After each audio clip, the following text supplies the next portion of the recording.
beautiful, welcome back to Nat's Beautiful Life. Today is going to be my November reading list and it is quite ambitious, but I think I can do it. Maybe.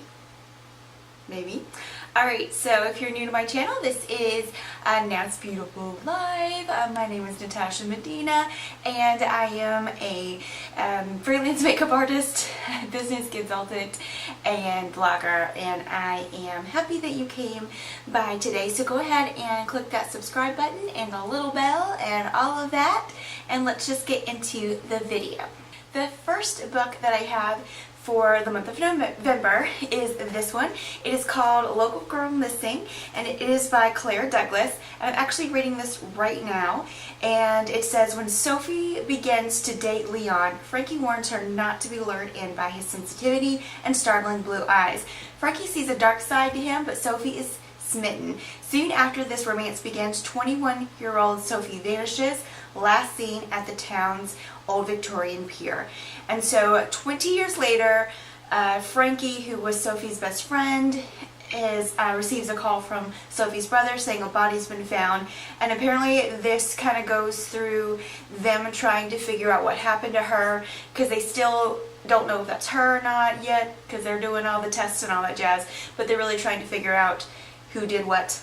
Because for the past 20 years people have just assumed she was gone, like ran away or something, or fell off the pier or something like that, but they think that something happened to her. So it's going to kind of go back and forth between like their present day and back in the day to kind of put the story together and figure out what happened. So I'm really enjoying it so far. I'm not very far into it, but it's pretty interesting. The second book I have is from Dennis Lehane, and it's called Since We Fell, and inside here it says, after a very public mental breakdown, Rachel Childs, once a tenacious, globe-trotting journalist, now lives as a virtual shut-in. In all other respects, however, she enjoys an ideal life with an ideal husband, until a chance encounter on a rainy afternoon causes that ideal life to fray. As does Rachel's marriage, as does Rachel herself. Sucked into a conspiracy thick with deception, violence, and possibly madness, Rachel must find the strength within herself to conquer unimaginable fears and mind-altering truths. So that looks really interesting. Anything that's like someone's going crazy and then there's conspiracies, you know? It's not really a conspiracy, but people really are out to get you. Alright? So the next book, and I'll put a little picture of it right here, is called The Hate You Give, and that is our book club selection for the month. And I don't have the book with me right now, so let me go ahead and just read you what it says here on Goodreads. It says, 16-year-old Star Carter moves between two worlds, the poor neighborhood where she lives and the fancy suburban prep school she attends. The uneasy balance between these two worlds is shattered when Star witnesses the fatal shooting of her childhood best friend Khalil at the hands of a police officer. Khalil was unharmed. Soon afterward, his death is a national headline. Some are calling him a thug, maybe even a drug dealer and a gangbanger. Protesters are taking to the streets in Khalil's name. Some cops and the local drug lord try to intimidate Star and her family. What everyone wants to know is what really went down that night, and the only person alive who can answer that is Star. But what Star does or does not know, say, could upend her community, and it could also endanger her life. So this is very relevant to the times we live in, and I'm looking forward to reading this. And I like that she has all the other perspectives, the community she lives in, and then she also is around a whole other world during the day. So I just want to see kind of how all that unfolds together, and it looks like you know, just another crime mystery novel, which is something that I love, obviously. So in the fall and winter especially, I really love thrillers, mysteries, crime novels, things like that. So that's what you're going to see a lot of, but there is a little different one here. Okay, so let's talk about this book. It's called My Grandmother Told Me to Tell You She's Sorry, and it is by Fredrik Backman. Okay, so I actually started reading this book a couple months ago, but I can only read 1 or 2 chapters at a time. Does anyone else have this problem ever? I thought I was crazy, but I'm not.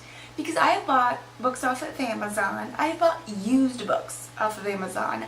I go to a used bookstore sometimes and buy used books that have been in other people's homes, and I haven't had any problems ever.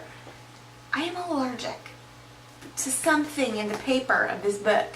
If I hold this and read it, I start to like itch, eyes start watering, mouth dries up, everything.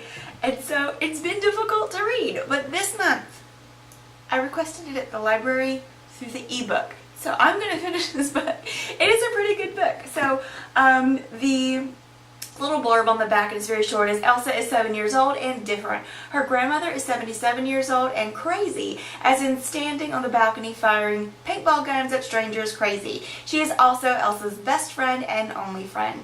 At night, Elsa takes refuge in her grandmother's stories in the land of Almost Awake and the kingdom of Miamis, where everybody is different and nobody needs to be normal.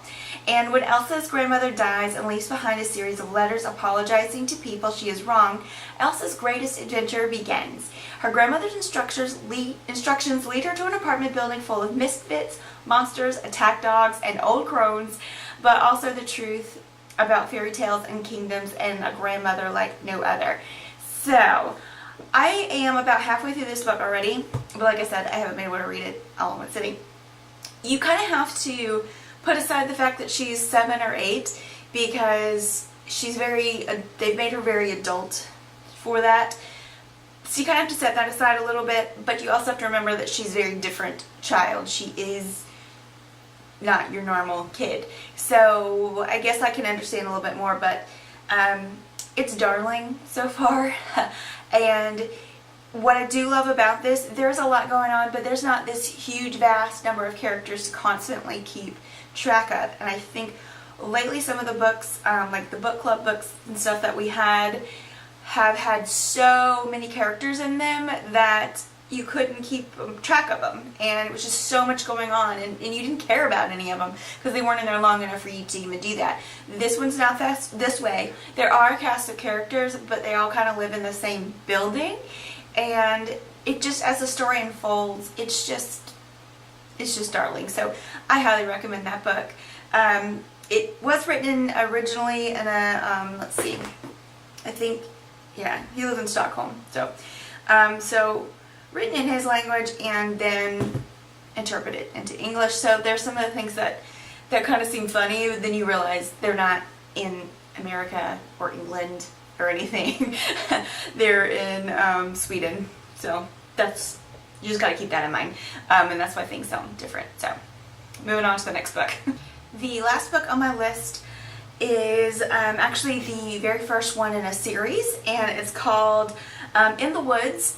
And it is by Tana French, I believe is her name, and is the Dublin Murder Squad. So this is the book 1, and I want to read this. Obviously this sounds like an interesting book, but it also would be kind of cool to pick up another little series if this is good. So this is what Goodreads says. I'll put a little picture of the book up here. It says, as dusk approaches a small Dublin suburb in the summer of 1984, mothers begin to call their children home. But on this warm evening, 3 children do not return from the dark and silent woods, but when the police arrive, they find only one of the children gripping a tree trunk in terror, wearing blood-filled sneakers and unable to recall a single detail of the previous hours. 20 years later, the boy found, Rob Ryan, is a detective on the Dublin Murder Squad and keeps his past a secret, but when a 12-year-old girl is found murdered in the same woods, he and Detective Cassie Maddox, his partner and closest friend, find themselves investigating a case chillingly similar to the previous unsolved murder. Now, with only snippets of long-buried memories to guide him, Ryan has the chance to uncover both the mystery of the case before him and that of his own shadowy past. So that looks interesting. Alright, so those are my books for November, my November reading list. Let me know in the comments below what you will be reading this November, and maybe I will want to check it out, in December, because this is a lot of books. Alright, so thank you guys so much for watching. I appreciate you every time you click on that watch button and you watch a video of mine, and I really love it when you give me a thumbs up. Feel free to comment, ask me questions, and request videos. And thank you guys again for coming by today and enjoying another episode in NatVember. Have a great day, gorgeous.